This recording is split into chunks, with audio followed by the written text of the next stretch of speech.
Hello, America, and welcome to another episode of the Ultra MK podcast, where together we are reversing the narrative. I'm your host, Matt Kennedy, and on today's show, we are going to be discussing some of the dark, dirty financial secrets of the state of California.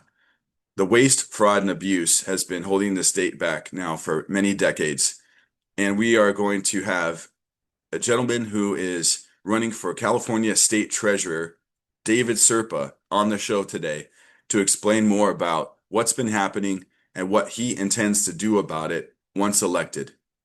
He's not just full of empty promises, folks. He really means what he says. He has a plan of attack, he has a mission, and you're really going to enjoy this episode because it's important to see what can happen with California once we, the people, are able to take it back. So stay tuned.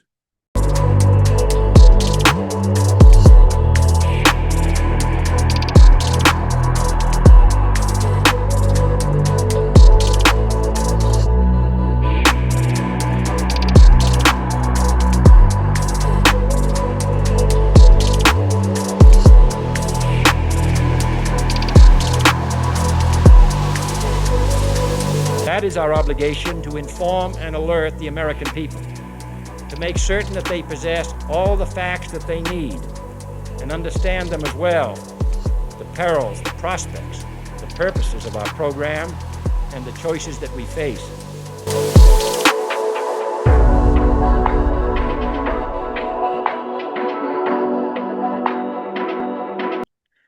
Good morning, David. How are you doing? Hey, I'm good. Good to join you, Matt. It's been a couple of months since I've done an interview, but I'm glad to be starting it off with you. Dude, I'm so stoked. You get a chance to knock the dust off the boots in this show, get you back on because honestly, I feel that as much work that I've seen you put in over the last couple of years here in the state of California with the different races that you have been involved with, you've been doing a lot of things with boots on the ground and meeting people where they're at across the state. But I also think that the digital arena, the podcast space, is another great way to get the constituency an opportunity to get to know who you really are, what you believe, what you stand for, what you plan on doing, and putting, basically putting your money where your mouth is, and not just talking a big game, but actually showing people what you've done that would really make them want to back you. So, David, welcome to the show. And I really wanted to just kind of highlight what you've been doing. Well, let's rewind a little bit. Who is David Serpa? I know that you have come from, you were raised up in Northern California, where I'm from, and now reside in Southern California. So you've been a lover of California for a long time, just as I am. So can you tell us a little bit about like your upbringing and what got you to, join the service, join the Marine Corps, and what made you want to throw your hat in the ring in California politics? Okay, yeah. So first off, the reason why I haven't done an interview in a couple of months is not because I don't enjoy the podcast circuit. I probably got about 25, 30 podcasts that I would consider friends that I actually speak with regularly on the phone. And they've been asking me to do interviews, but I didn't want to contribute to the noise. I didn't want to just be another person just talking noise, especially because the gubernatorial candidacy that I ran was one that was more about team building and trying to find the right people, trying to put in the right policy, trying to create an organization. And so it's not that I didn't want to talk to people. It's just that I was working and I was trying to work with the movers and shakers. I'm here to update everybody on everything that I've got, but where am I from? I was born in the Bay Area in Santa Clara County. My grandfather worked with IBM. So I lived in San Jose. Then I moved inland to Fresno and then to El Dorado County, Placerville, Pollock Pines, Camino. Did some moving around up there in Northern California. And then I moved down when I graduated from high school. I moved to Southern California in the San Diego County and North County, San Marcos. And moved around San Marcos, Vista, and then eventually up to Los Angeles, where I lived in Sherman Oaks, in Glendale, in Studio City, North Hollywood. So I've moved around a lot and worked in the entertainment industry. And then what I went from there was I moved to Orange County, where my wife at the time was going to Chapman University to get her double master's. And at that point, it was when I decided to enlist in the Marine Corps. My sister is a combat veteran. She served in Iraq. I ended up serving in combat in Afghanistan. And then from there, we got stationed at Camp Pendleton, settled in the Temecula Valley. When I got out of the Marine Corps, I loved Temecula and I ended up jumping into real estate and sold a bunch of real estate, started a team, was a minority owner in a brokerage, grew a big business. And a lot of times when you're growing something big, and I made $1 million in 2 years. I had a 28-person team. 9 people on my team that had been with me for more than 18 months were making over $100,000 a year. So I really was doing everything that I could to try and make sure that not just that I was successful, but that the people around me were successful because I graduated from high school homeless. I lived in Section 8 housing for 5 years. My mom worked 3 jobs. And so I was looking at economics like a way out for people. And so that's what I was really trying to help people do.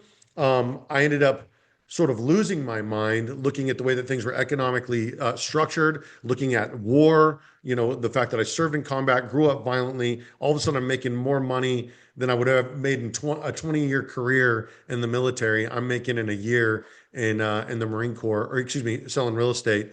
And I started realizing the way that our country was structured and realizing that there are certain lies that we were sold that I was repeating before I joined the Marine Corps. These neocon era, sort of boomer era conservative talking points that people were repeating 30 years ago. And so it was part of a big awakening for me. And, often through a mental and spiritual breakdown, an economic breakdown, a lot of these things are connected. You see yourself get to a breakthrough, a spiritual breakthrough, a mental breakthrough, financial breakthrough. I jumped back into real estate, started a real estate school, got a bunch of people, high school students, adults, but all this really isn't that important. The thing is, I built basically a community center, and I realized that there was no one going in to help anyone, that our finances were being siphoned out of Main Street. I started a business during the COVID era here in Riverside County, and I watched the way that Main Street was pushed out of business for Wall Street. And, we lost $1 billion a day in the lower and middle class while a new billionaire was created. And the thing is I don't begrudge anybody money, but I begrudge economic systems that create economic slavery. Freedom is financial freedom. And so I'm very autistic. I'm a very bizarre dude. You know that about me, Matt. I rub people the wrong way because I just speak the truth to people. And so when I look at systems, when I look at patterns, I want to help people get free from the puppeteers, from the puppet masters. I don't want to be the person controlling the strings, which is ultimately what led me here. Is I'm very anti-war, which is what ultimately started this and at my run for Congress. But through seeing all of these systems, I realized we were actually conquered first. We are a conquered people. We've been denied our sovereignty. And so I want to return economics sovereignty to people. I want to get out of people's lives and get out of their business, and then help them in the ways in which that we can, so that we're divesting away from death, decay, and destruction, and investing into life, liberty, and the pursuit of happiness. Sorry to get so long-winded, but it's been a long life. Yeah, no, that's a great explanation of where you've come from. It gives the audience a good chance to know, how you got to this point now in California and wanting to serve in the state. Because I think that this is truly a great awakening for so many people right now, especially when they're now finding out about, who has been, involved in starting all the wars that America has been in, and how those wars have been funded, and who gets kickbacks, and who benefits when a war even breaks out, and is the information that the people are even receiving the truth or not? Or is it That's right, brother. some made up fictitious lie or scam to get us pulled into a situation where now people are making billions upon billions of dollars in blood money? And so, It's a $1 trillion industry in just the money that we see. And the thing is when I enlisted, I was like, hey, the message from the troops is let us win, as long as it takes. And then I wanted to go to combat. I enlisted in the infantry. I joined as a machine gunner, or they made me a machine gunner. And the thing is what I saw is some patterns that I went back and I investigated when I got home. And it turned me on to books like War is a Racket by General Smedley Butler. It turned me on to Confessions of an Economic Hitman by Perkins. And I realized just what you said, who gets rich off of war? And there's a saying that a friend of mine has, that Republicans get rich off of war, Democrats get rich off of the poor. And when you see the systems and you see the way that it's funded and the way that a lot of these systems are structured, is you try to bankrupt countries and you try to bankrupt rich countries using economic contracts, using amortized loans, using interest and usury. What they do is they go into poorer countries, they offer to build them, roads and churches and schools and things like that, with front loaded with interest, in exchange for building up their oil infrastructure, lithium, uranium, natural gas, et cetera, gold, coal. And what happens is, predominantly around oil and gas, is they bankrupt countries. And so you see countries that deny these oil companies get liberated. And you see, countries that start their own economic currencies to test systems that are based on death, destruction, and decay. You see their countries overthrown and the dictators thrown out. And I mean, I could point to time and time and time again, but we have 800 foreign military bases. We have the largest military in the world, 10 times over. We fund it 10 times over. We're talking about going from $1 trillion a year to $1.5 trillion. And we're not seeing the economic return. What we're seeing is systems based on interest, on usury, and global banking systems are ultimately the ones that get rich. And you see the bread baskets that are being under attack. Ukraine is the bread basket of Europe. Iran is the bread basket of the Middle East. California is the Venezuela, bread basket of America. And so right? it's always been about oil, food, water, and natural resources. Yeah, and I could see that from a bigger, much broader geopolitical strategic stronghold that the globalists have been manufacturing for a few decades now, that they had a plan to control California for a very, very long time. Because you That's look right. at the influence of the Chinese Communist Party, you look at what we saw under the Biden administration with open borders on our southern border, all the ports that are along California's waterline. And because it has been a breadbasket of the United States, it also, from my perspective, opened up so much corruption for the globalists to kind of embed themselves into our society by corrupting politicians, maybe bribing them. Well, just one off the top of my head, Eric Swalwell, a California congressman, was dating Ling Ling, which was a Chinese communist spy, and has been proven that so. So we No, know you're that, absolutely right. And the thing is we have been corrupted, not just from, the CCP and whatnot, but APAC and Israel and Saudi Arabia and Qatar. And people act like it's just the politics, but it's in our education system with 600,000 Chinese, nationals being taken into our public university systems through these visas. It's through the visa program, the H-1B program. It's, it's the way that they fund our politicians through APAC.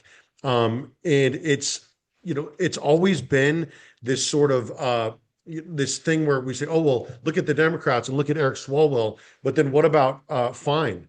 Going around on the House floor and pushing buttons to vote for more Israel funding. And so right, the thing is I don't want to invest in not just war and destruction and decay, but the thing is we're also investing in other countries through their natural resources and their energy, through their uranium, through their lithium. when we privatized all of our natural resources, and specifically our uranium in 1992 or 1994, what happened was a lot of people got rich off of government subsidized nuclear programs that were incentivized to fail. We were spending billions of dollars every year, and then the Clintons were funneling our uranium north through Canada, and then out to Europe. And so we aren't even enriching uranium anymore in America. We're being dog walked on a national stage, which should be an issue of national security. 70% of our uranium is being enriched in China and in Russia, not here at home. None of our uranium is being enriched here at home. And in fact, it's not just about uranium and nuclear energy and the fact that they're shutting down our publicly funded and publicly owned nuclear energy facilities, but they're also going after the lithium energy, which we are also rich in lithium. But what did they do? Through Biden, they funded the CHIPS Act, which funded a Taiwanese owned chips manufacturing company called the Taiwanese Semiconductor Manufacturing Company, which is building one of the largest, if not the largest, chip manufacturing company anywhere in the world, right here in America. 40% of that is actually owned by the Taiwanese people, and yet it's being funded by we, the people, the average American, making $40,000 to $50,000 a year, and working two jobs and a side hustle. And so what's happened is we're used to being left out. We're used to funding the world when it comes to war. We're used to seeing the way that we are being pillaged of our natural resources, because when we find out how rich we are, like we find 500 trillion cubic feet of natural gas, they outlaw gas stoves in California. And so, but we also see it infiltrating our education systems. And the public university system used to serve the public here in California. Up until 1968, every Californian could go to university systems in the state colleges for free and not worry about student loans. And that was something that was realized by our forefathers. That's something that Jefferson wrote about hundreds of years before it happened, that we built with American blood, with American sweat, with innovation, with American capital. And now it's funding everyone in the world other than Americans, not just immigrants, but illegal immigrants, but foreign nationals. And so it's time that we start using the public money, the public capital, public infrastructure to actually serve the public here in California. Yeah, I totally agree. I totally agree. It seems too like now the public is much more aware of how our state's mismanagement of taxpayer funds Mhm. is much more obvious now than ever before. That's I right. mean, you and I have been awake probably now for quite a while, so we've known that it's been a steady, downhill spiral of corruption from the money system standpoint. But like it seems like since like the Nick Shirley situation up in Minnesota, where he exposed all of the illegal migrants that were benefiting off of the daycare racket, that suddenly it's everyone's turn towards California because of all of the bullet train to nowhere and the homelessness industrial complex and all the wildfire mismanagement that's happened in the state. So it seems like you have a good understanding of what it's going to take for you to do your job as a state treasurer, That's working right. with the right inbound governor and other seat holders within Sacramento, right? Because even if we get a good governor, even if we get a good treasurer, it's going to take more people in Sacramento working together, right, to kind of fix Well, this broken machine. correct. And the thing is, a lot of people know that, I've been considering treasurer for a couple of months. Steve Hilton was originally the person that actually asked me to consider to run for treasurer, but at the time I wasn't interested. I was looking around, I was considering it, but I wanted to make sure that we were going to have an executive branch that wasn't just going to find the waste, fraud, and abuse, which is the controller's job. It's the controller's job. Herb Morgan and I ended up spending several hours on the phone together. I'm very confident that he's going to find the waste, fraud, and abuse, but then we need to prosecute it.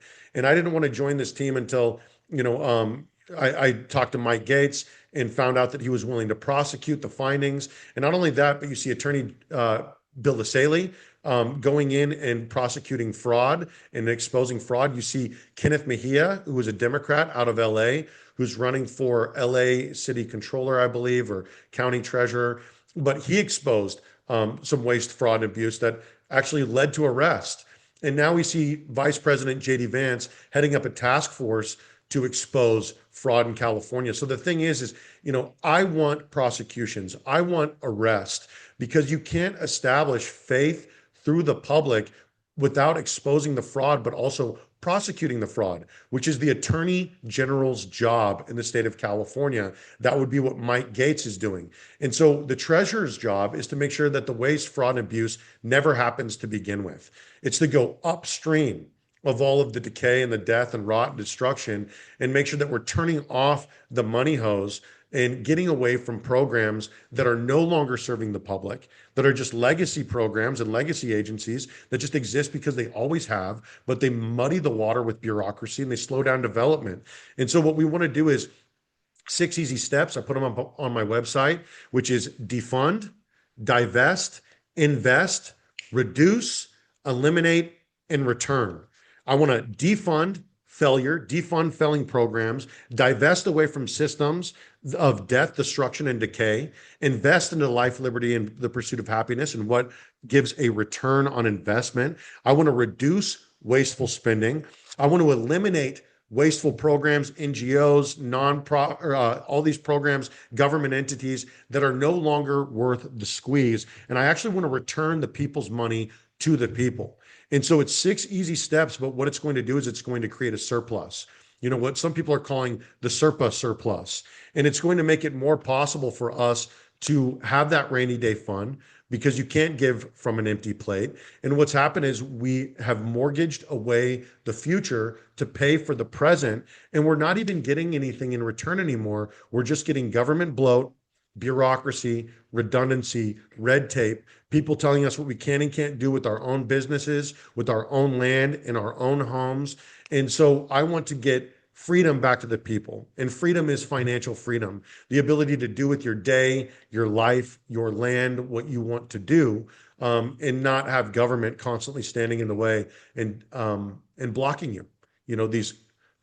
These massive government oligarchs being backed up by these corporate overlords in this reciprocal relationship where one continuously funds the other, and it makes it hard for you to grow your food, build multiple pieces of, or multiple structures on one piece of land, get past zoning and local ordinances and state ordinances, because they want you to buy a $900,000 home, which is the average home here in California.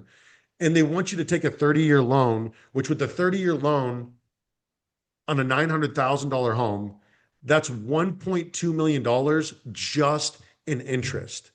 People don't realize $1.2 million off the top of the bank in an amortized loan, which most of that is interest in the first 8 years. You're predominantly paying interest just to the bank, just for being in it, just for having a home loan, because we don't believe in home ownership. We believe in home loans. And so we believe in taxes. You talk about your mortgage statement, you take it out, PITI, principal, interest, taxes, and insurance. And so your taxes are a whole nother thing. The average tax rate's about 1.7% in the state of California, 1.6%, but there's a lot of neighborhoods that are 2%, which means if you get a 2% tax rate at a $900,000 home, you're paying $18,000 a year just in taxes. And so people don't realize the economic change that we've been building, because we look at it, oh, well, it's our dollar. Look at, the way that inflation has gone up, and which is really a hidden tax on the lower and middle class. But what that dollar represents is your time. That's something that you don't get back. That's something precious. And so we need to stop just believing in home loans. We need to get back to home ownership. And when we saw the largest boom in American history, it was through something called the Sears catalog, where people were ordering their homes. A lot of the manufacturing was being done off site, which is what is happening now. They're shipping the housing out to you. I'm seeing 2-bedroom homes for $30,000. All you got to do is set it up to water and power, which is all that government should be doing, is setting up water and power. And then you should be able to do everything else that you want to do. So if you could get a $30,000 home, 2-bedroom home, you get a $30,000 piece of land That's $60,000. That's something that you could start from, that you could build up. But what happens is a lot of the county and state ordinances make it illegal for you to build alternative style homes, homes that, your grandparents used to build, that used to be shipped out of a catalog. They want to make it illegal because they want to squeeze you into a 30-year home loan, eventually a 50-year home loan, a $1.2 million house, because the housing prices are consistently going up. And President Trump even talked about wanting them to continue to go up and not to fall in value. Well, what that does is it prices our generation and the next generation out of home ownership entirely. Well, I do see, yeah, I heard him say that, but I think though, what they've also done, his administration, which I think is a positive thing, is made it to where big hedge fund companies like BlackRock and Vanguard can't go in and buy up all of this real estate and be able to inflate and create bubbles and inflate the markets in certain areas of the country. And I see that a lot in California too. The way that, people have been able to go in as third party investors and they don't have any problems with getting their loans, and they're a lot of times liquid and cash. So it really just kind of makes this socioeconomic divide where real estate's just so far out of reach unless you're a millionaire, to, Well, it allows some of that wealth to trickle down, right? right, And for the longest time, we on the right talk about trickle down economics, and that's what the president has actually been engaging in, is by saying, "Hey, we're going to ban corporations from owning real estate because families own homes, families live in homes." That was one of the best things that I've seen. And then in addition to that, he also is capping credit card interest, capping the amount of usury that these right. credit card companies can charge people. I see a lot of 29%, 30% interest rates on these credit cards. In addition to that, he's also enforcing immigration and shutting down the border, which also makes it so that more housing is available. It's all about supply and demand. And anything that you can do to ban foreign ownership, to ban corporate ownership, to ban illegal immigrants from buying real estate, it allows people to buy into their own market.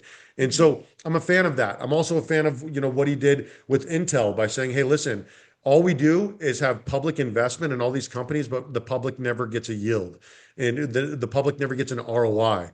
And so don't get me wrong, there are a lot of things that are good, but the thing is having prices come down wouldn't necessarily be a bad thing. The thing is we have a lot of artificial boom and bust markets where the lower and middle class perpetually has their wealth reset. And so I don't want to see people have their wealth reset, but at the same time, we need to create an entry level back into housing, which is what we used to have, which is starter homes. And if people can build their own real estate, and we can do that in things, by deregulation, cutting the red tape, a lot of people call it blue tape, from real estate to allow people to build and develop again. And we have a lot of really great programs already through the state of California. One of them is, as a homeowner, you're allowed to, it's called a builder owner. You're allowed to build your own home. A lot of people don't realize that, as long as it passes code. But the problem is a lot of the programs that people would like to use, whether it is the container unit homes, the Amazon homes, the Tesla homes, the Barn dominiums. the barn Those are, dominiums, yeah, those are my favorite. I mean, these things are awesome. Yeah. It's so awesome seeing the revolution that's happening in housing right now, because it's going to create economic freedom. But what we need to do is, as government, we need to get out of the way. One of the best ways that we can do that is through something that's called charter cities that people don't really understand. And what it does is it opens up a bunch of real estate for the public to come in. We lay water and power, and then we allow people to build without the constraints of local and county ordinances, so that they can build that family compound, build that family farm, build a family ranch without having government get in the way and tell them that they have to leave California, leave their home, generations of their family, in order to build their dream, which is, Yeah. for more and more of us, it's multiple structures on one lot, family living, multiple generations. And the reason for that is you can't have generational wealth without generations. We have been sold a divided family. We have been sold old folks' homes. We have been sold, hospice. What used to happen is, in America, is, we used to take care of our family. We used to take care of our grandparents and our parents, and they used to help take care of the children. And then you could help utilize that wealth to build together and set up the next generation, building something real that the family can own and pass that on. And if we're not able to build and grow and develop the fruits of our labor and then pass that on to the next generation, we don't really have the sort of freedoms that we think we have. Those are only they exist in our mind. They're an illusion. Yeah. Speaking of illusion, I mean, it just seems like the Green New Deal, as President Trump calls it, Green New Scam, Mhm. is starting to be exposed for what it really is. And I think because for a long time, California was one of the flagships for implementing all these Green New Deal policies. And Right. since then, we're now losing oil refineries. They're pulling out of the state some major companies that have been producing petroleum and oil for a long Mhm. time now is making us have to rely on imports for our energy and for fuel, which, once again, we're seeing it at the fuel at the gas pumps. Like the gas is going up to $4 and $5 again, and even more in some of the Bay Area and Los Angeles regions. So it just seems like anytime our administration, removes some of the government red tape and bureaucracy out of the system, California tries to double down and do the opposite of what they're doing, and they're making it even harder for the middle class to even want to stay here. And that's why the treasurer's office is so important. People don't realize that, you're managing the people's trust. You're our investment manager, you're our debt manager, but you're also managing our natural resources, our gas, our oil, our waterways. Those 600 oil and gas permits on over 200,000 acres of BLM land, that actually all belongs to us. That belongs to the public. And what should happen is all of that should be placed in a trust so that there's real transparency. And just along with our annual budgets, these programs shouldn't have annual budgets, because what happens is the waste, fraud, and abuse, people try to spend their end of year budget at the 11th hour to make sure that they don't lose the funding in the next a funding cycle. And so by separating the cycles into quarterly budgets, having real-time transparency on a blockchain where the transactions are reported to the people, spent out of the trust, and they can see the money coming directly out and what it was spent on, that all affects the bottom line. And when people realize that the people's trust is your money, it's your money. Tax revenue is your money. It's been in many ways extorted from you. And so it should be managed properly. But the treasurer manages the oil ways, the waterways, the natural gas, the resources, the people's money, economic development, housing, health, education, community investment, small business, and environment. So going back to that Green New Deal, Green New Scam stuff, shutting off the water hose for these solar and wind, wind turbine programs, where wind and solar are garbage. The amount of waste in wind and solar is astronomical. What we could be investing is decentralized micronuclear grids, and then that way, in the event of a tragedy, in the event of any issue, people have power located in their localities. And so right now, our infrastructure is far too vulnerable. It hasn't been built up properly. And we've, in fact, been shutting down the infrastructure that our grandparents built. At one point, we built 60 nuclear power plants in a 12-year period. And then we have a couple of manufactured scares through this stupid movie that was made, and then 3 Mile Island, which was really just a steam blowout. And so there's been massive innovations that have happened in nuclear energy. There are also you can take all of the waste that has ever been created in nuclear energy and put it onto one football field stacked 10 feet tall.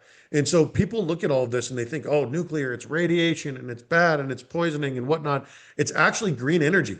It's clean CO2. There's no carbon emissions. And in addition to that, our American military uses it.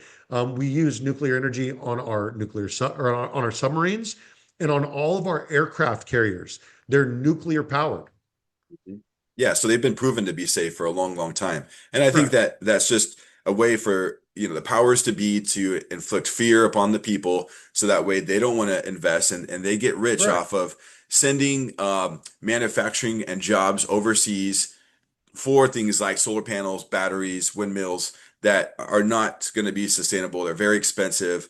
They're like, what are we going to do with all the extra, batteries that are going to go bad in these cars in the next 20 years? It could actually probably end up hurting the environment more than helping. But That's right. And the problem is when we continuously print money, and by the way, I don't have the hard out that I had before, but when we continuously print money, what happens is the massive devaluation of our currency. Throughout history, every republic that falls from Rome to modern day America fell through the treasury before it fell as a country. Their currency fell apart. It was devalued, it was over manufactured, overprinted, right? Their military overextended themselves. And so, what the Treasury really has an opportunity to do is to check that sort of out of control empire, activity of blowing out the government to check that before it gets so out of control that your country, your state, your republic falls. yeah.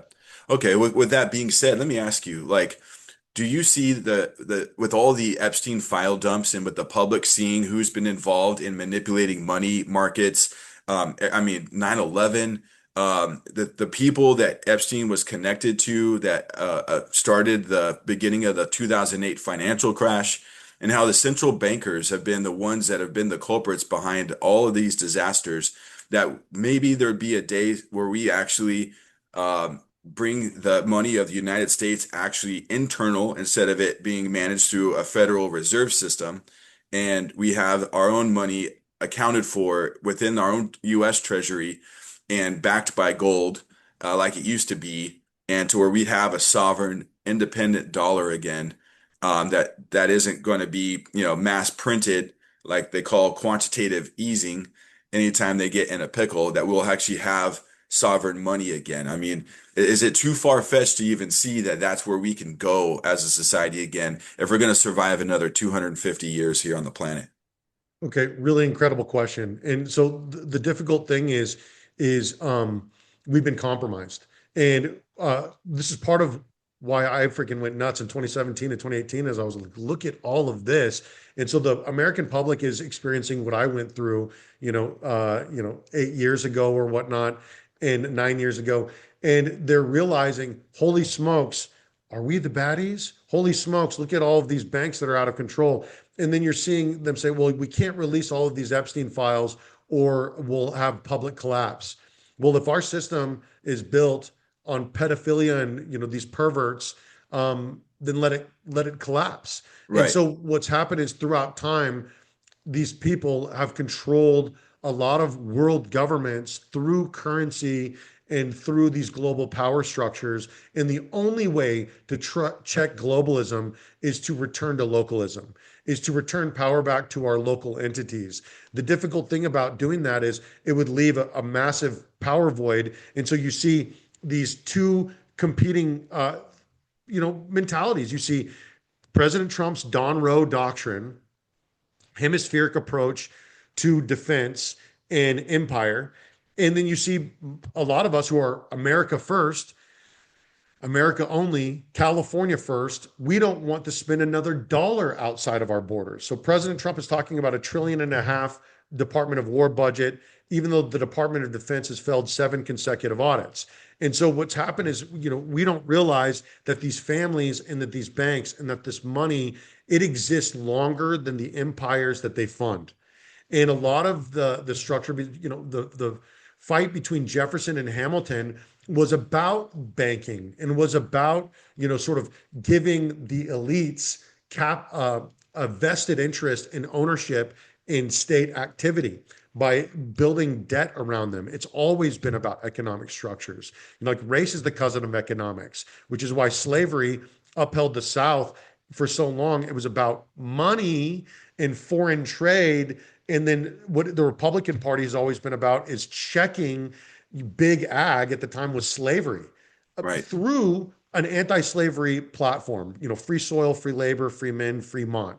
But that's a whole nother tangent. But the thing is these empires, they don't care if we fall. They'd be on to the next currency, which is why you saw the building of BRICS, that economic alliance between Brazil, Russia, India, Iran. China, Saudi Arabia, South Africa, Hmm. and they had all these other countries joining, and they were talking about a currency. And whenever you challenge the currency and you challenge the debt structure through oil or through gold, big problems happen. Like you have Gaddafi, through the dinar, established an African gold-backed currency. And for those of you that don't know, Africa is very rich in gold. That could have created a huge problem. And so you saw Hillary Clinton go in and say, we saw he died, and laugh about it.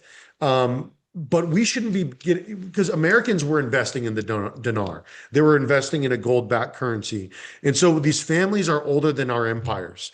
And there's systems that they go from funding to one to the next. It would go from us to another country because they would look at the value and the amount of dollars that are out there in the world, and they would try to collapse our currency, like what happened to Venezuela, like what happened to the Shah, like what happened to like we're talking about Libya. We Mhm. go in and we destroy countries economically, but we don't realize that we, the people, we were controlled first. Our sovereignty was denied first. The same companies that own us own the rest of the world. And so when you start testing these economic structures, it makes you very dangerous. So all of that being said, I am a strong believer in California first, in America first. I am a nationalist. I want us to take care of our own people. I want to make sure that my neighbor is okay. I want to make sure that there's nobody sleeping under a bridge. I don't want to see $1 spent outside of our borders, because then oversight plummets. I want to return back to a constitutional government where, powers of war are only during times of war and declared by the Congress, war declared by the Congress. I want to return our youth, our blood, our sweat, our young capital back to home building and nation building instead of nation destroying. If the kingdom of heaven is at hand, I want to be at hand. I want to be at home. I want to be building the shining city on a hill. I don't want to be holding down my neighbors.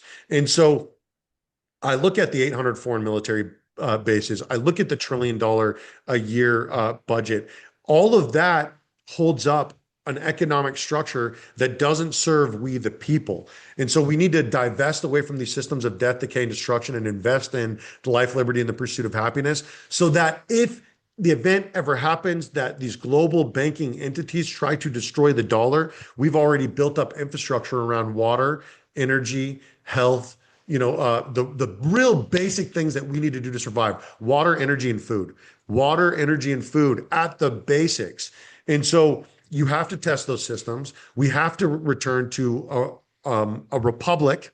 And in a republic, you give the power back to the state, in the locality, with the understanding that who you are protecting is the smallest minority, which is the individual, who has certain rights, inalienable rights, of course, that come from God and are protected by our Constitution and our Bill of Rights. But that's the way that our economic structure is supposed to be built, is through this republic. 50 individual experiments, individual states. And when it was broke down in the Constitution, that have the ability to wage war and to conclude peace, and that pledge to one another their lives, their honor, and their fortune. And that's what I want to do. I want to get back to the basics of our country being founded on tax rebellion. And in order to do that, we need to return power back to states, allow them to again to be individual experiments, return power back to localities so that individual counties, individual states have individual thumbprints, blueprints, and individual ways of being that suit them and the people that live there, instead of every single city in every single state throughout the country looking, acting the same, behaving the same, having the same laws, and being controlled by the same economic powers. That's a great concluding statement, folks. And David Serpa, I'm going to just share with our audience briefly before we end this episode on where they can find more about you on your website and how they could support you, donate to your campaign, volunteer if they're in the region that you're in. I just think you're such a solid candidate for this position.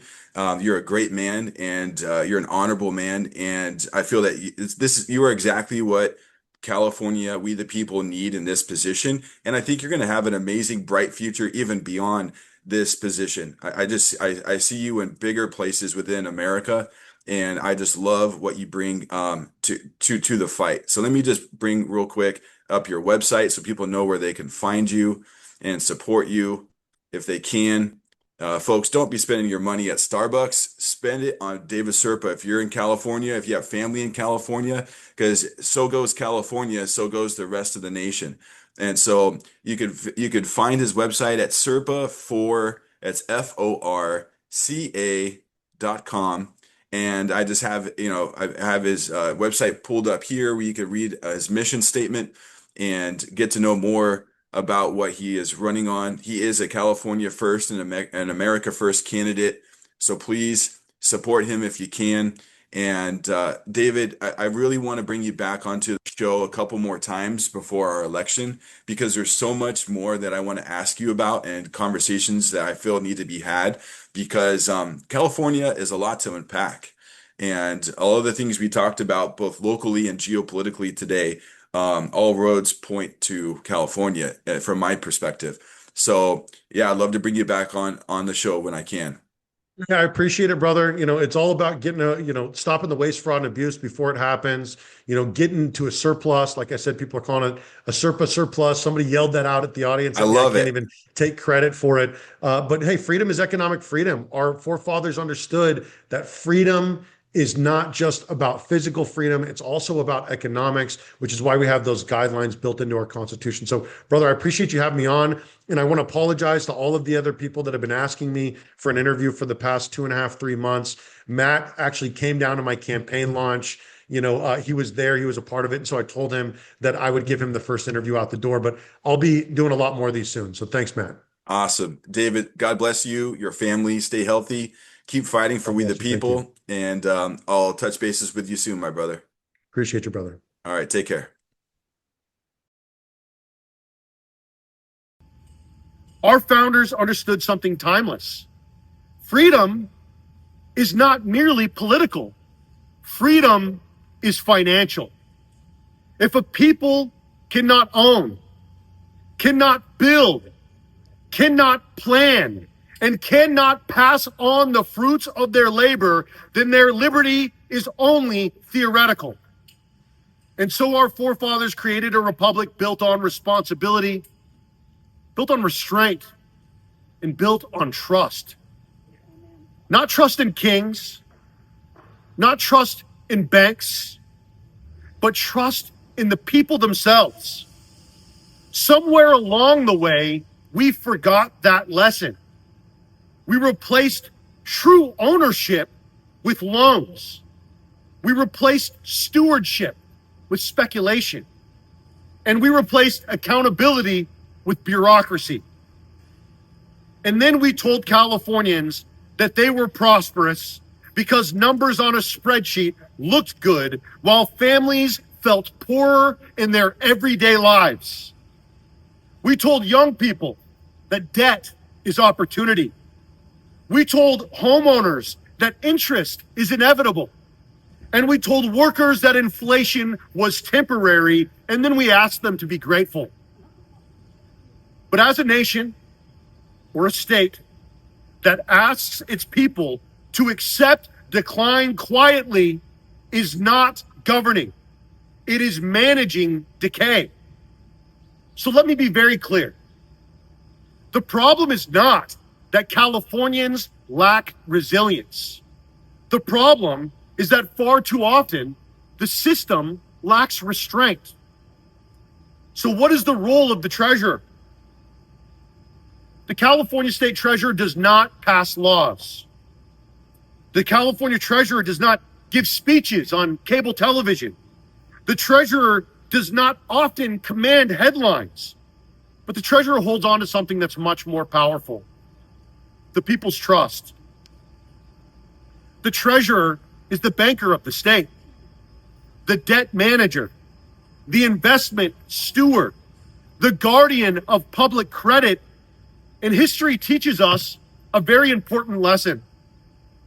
When governments lose their way, it is almost always through the money first. Empires fall not when they run out of ideals, but when they mortgage their future to pay for the present. That is why this office exists. Not to serve markets, not to serve politics or politicians, but to serve the people whose labor funds this state. Across republics, from Rome to America, treasuries collapse before governments do.